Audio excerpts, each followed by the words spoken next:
Hi, I'm Dr. Erica Goodstone, Healing Through Love mentor and relationship healer. And today I want to talk about sacred sexuality.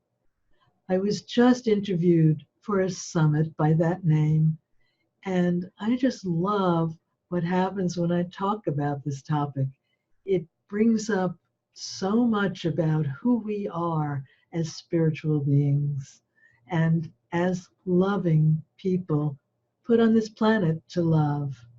So I want to define it first.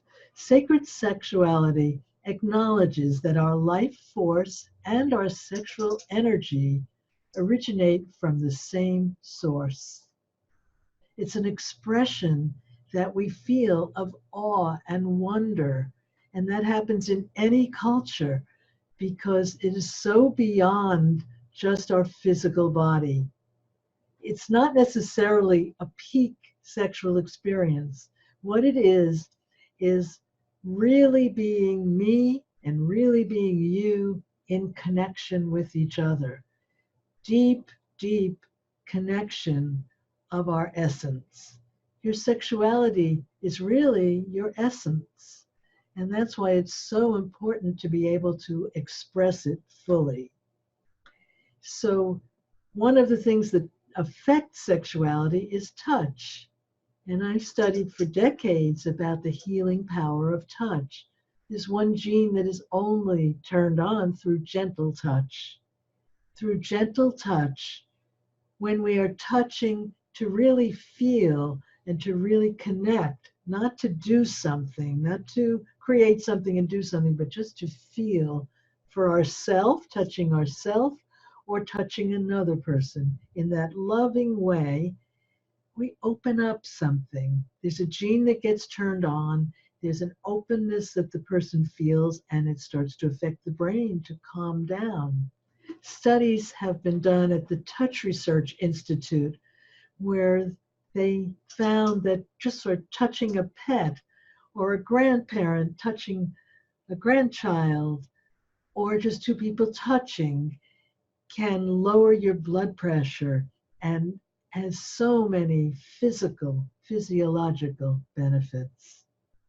And then the most important thing is love.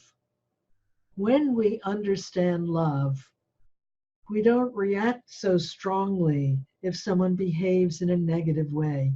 We really are with that person and curious, and it's so much easier to accept even the worst behavior. Someone screaming at you, you have an attitude, where did that come from?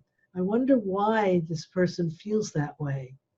And you don't react. And then if you do react, you go out and get support from someone else, a good friend, a therapist, a coach. You don't expect that person who's reacting in some way to give you the support and to come around and to admit their fault. It's a beautiful way to live, to open up my consciousness, my capacity to love, no matter what is happening around me. And when I feel that way, if I'm in a sexual, intimate situation, it will carry over. And the other person will feel safer to be who they are. And if they don't, it's not a reflection on me because I'm being as open as I can be. It's a reflection on who they are and what they're dealing with. So we won't get as personally hurt by situations. Just join me in studying love, and you'll be so happy you did. You've studied so many other things we all have, and we don't put enough attention on love.